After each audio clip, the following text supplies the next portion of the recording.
Kaixo, bideotxo honetan saiatuko naiz azaltzen nola idazten den testuinguru akademiko, zientifikoetan edo unibertsitarioetan.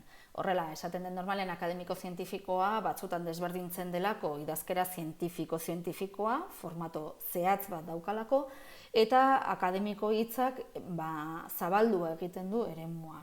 Kasu honetan, akademiko unibertsitarioari buruz ari gera. Nola idazten diren gauzak unibertsitatearen eremuan edo eremu ikerketa edo eremu zientifikoan. Eta horretarako adibide bat ekarri dizuet, justu aurreko bideoan hitz egindako kultura eta kulturak eremuari buruz. Eta hasiko naiz, normalean begiratzen edo fijatzen ikusten ez dugun atal batean. Eta da, hau baldin bada artikulua, edo liburua, hemen azaltzen den kontra honi buruz hemendikan hasiko naiz, eta hori da hor pantailan daukazuena.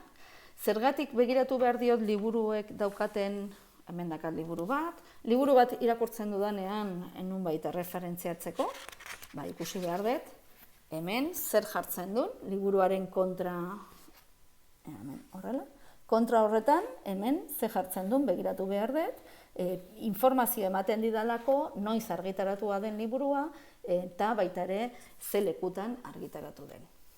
Hori ikusiko dugu beste momentu batean, baina esan nahi nuen behintzat ez dela kasualidadea hori hor azaltzea.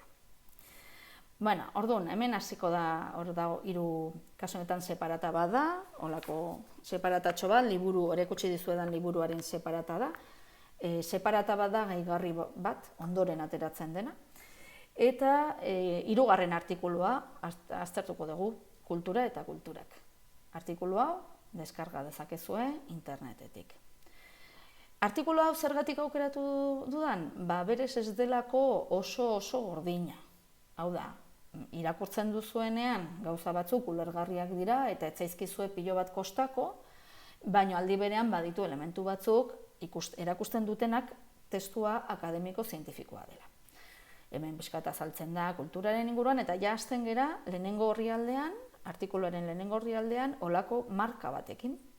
Lehenengo irudia, matrize soziokulturala eta abizen batzuk, urtea, itzulia delako eta irudia. Testu akademiko-zientifikoetan ez dira irudia jartzen apaintzeko edo irakurketa atseginagoa izateko.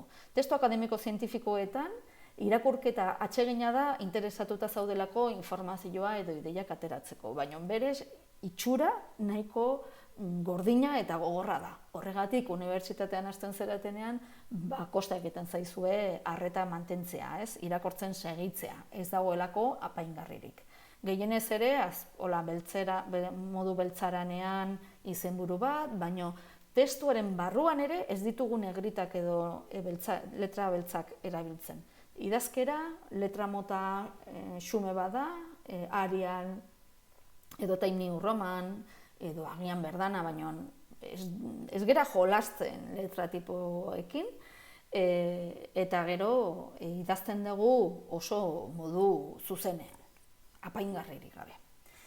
Kasu honetan, irudi bat jarri nahi izan dugu. Irudi honek erakusten duelako matrize soziokulturalak dituen elementuen multzoa. Eta orduan, derrigortuta nago, izenburu bat jartzera, ikusten duzuen bezala, lehenengo irudia eta testuan zehar zenbaki bat jarriko diet irudi guztiei. Lehenengo irudia, izenburua eta autoretza. Nirea baldin bada jarri behar dut iturri propioa. Baina beste nonbaitetik atera baldin badoet, adibidez, ez dakit datu estatistiko bat, taula bat, grafiko bat ekartzen baldin badet, esan behar dut nondik datorren grafika hori eta ze urtetan argitaratua izan den grafika hori. Hori derrigorrezkoa da eta informazio importantea delako, adibidez nik gero hau gustatu zait eta erabili nahi dut beste testu batean. Orduan erreferentzia erabiliko dut hor dagoen bezala. Hor jarraitzen dugu azaltzen, baita bertso, abesti bat ere badago, gauzak hobeto adierazi nahian, baina ez da normalena. Guk erabiltzen ditugu, uste dugulako adierazpen poetikoak asko esaten duela, baina normalean testu akademiko-zientifikoetan ez dira erabiltzen adierazpen poetikoak. Eta orduan, hor hasten dira gauzak arraroago jartzen, ez? Hemen idazketa jartzen dugunean, ez dakit, demagun, hemen hau ikusiko dugu. Ari naiz azaltzen, segregazioa gertatzen dela eskolan. Segregazioa da estrategia kultural bat, teknikoki horrela deitzen zaio, eta esan nahi du jendea banatzen dugula arrazoi bategatik. Separatu egiten dugula eta apropos arrazoi bat dela eta. Orduan, eskolan gertatzen den segregazioetako bat klase sozialagatiko segregazioa da. Hau da, jendea ikasleak banatzen ditugu eta desberdin tratatzen ditugu bere klase sozialaren arabera. Orduan, hemen esaten dugu, zer dan, azalpen bat dator. Artikulu hau, artikulu luzeago eta akademikoago baten laburpen moduko bada, eta horregatik hemen gutxi kontatzen dugu, baino erreferentzia jartzen ditugu, eta horrela, zuk gehiago jakin nahi baldin badezu, autore horiek irakur ditzakezu. Hau ere ez da asko aipatzen testuan irakurriz, ez? Hau ez da asko aipatzen eta gehienetan migrazioarekin erlazionatuta azaleratzen bada ere, aporofobiaren isla izaten da gehienetan. Aporofobia da norbait baztertzea pobrea izateagatik. Orduan, askotan migrazioak eskutatzen du berez ez ditugula pobreak nahi, gure gelatan. Ez ditugu gustoko. Irakasle asko burgesak geralako edo klase ertainetakoak geralako, eta orduan pobreak gutxietsi egiten ditugulako, horregatik segregatzen ditugu. Jarrai dezagun testuarekin. Eskolak ikasle pobreak normalizatu nahi izaten ditu, hau da, klase burgeseko ohituretara ekarri, limurtuz, hau da, konbentzituz, edo indarrez. Beren ohiturak txarrak direla azpimarratuz. Hau da, pobren ohiturak txarrak dira, burgesen ohiturak onak dira. Eta hemen parentesi artean, Julia Varela eta Fernando Álvarez Uria 1981. Zer esan nahi du honek? Esan nahi du, nik hau, klase burgeseetako ohituretara, esan dudan hau, ez dudala nik asmatu. Baizik eta Julia Varela eta Fernando Álvarez Uriak esan dutela, eta argitaratu zutela 1981 urteko argitalpen batean. Edo nik argitalpen horretan irakurri dudala. Hori da, gauza jartzeko modu hau da erreferentzia etzea. Esatea, nondik atera dezun, baina ez nondik atera dezun orokorrean zuk diozuna, baizik eta zati bakoitza nondik atera dezun. Eta kasu honetan, gu jartzen dugu beti autorearen izena ere, ez bakarrik abizena. Normalean esaten da nahikoa dela Varela eta Álvarez Uria jartzearekin, eta urtea. Baina gu jartzen dugu askotan proposamen bat dagolako izenak jartzearena bestela ematen dulako gizonezkoak direla. Orduan emakumearen lana ikusarazteko, adibidez nik jartzen baldin badet Varela, normalean pentsatzen dugu gizonezko bat dela. Baina jartzen baldin badet Julia Varela, ja badakigu emakumezko bat dela. Eta hori da erabaki bat. Oso ondo, nik hemendik atera dut, baina hau arraio da, non dago. Eta orduan horretarako berani joa, eta hemen referentzia bibliografikoak deitzen den ezinbesteko atala daukat. Zer dator hemen? Testuan zehar aipatutako autore horiek, baino ez orokorren aipatutakoak baina. Baizik eta zehazki, jarrita testuan zehar, esan dizudan bezala, zer atera dugun bereien gandik. Eta orduan hemen, Varela, alfabetikoki dagoenez ordenatuta, beraino joan beharko dut, Varela, hemen dago. Varela J. eta Álvarez Uria F. Urtea, 1981, liburuaren izenburua, Arkeologia de la Escuela. Nun argitaratu da liburua? Madrilen. Eta zeinek argitaratu du? Piketa da argitaletxea. Horretarako da importantea begiratzea hasieran esandako hau. Hemen jartzen duen hori, ez?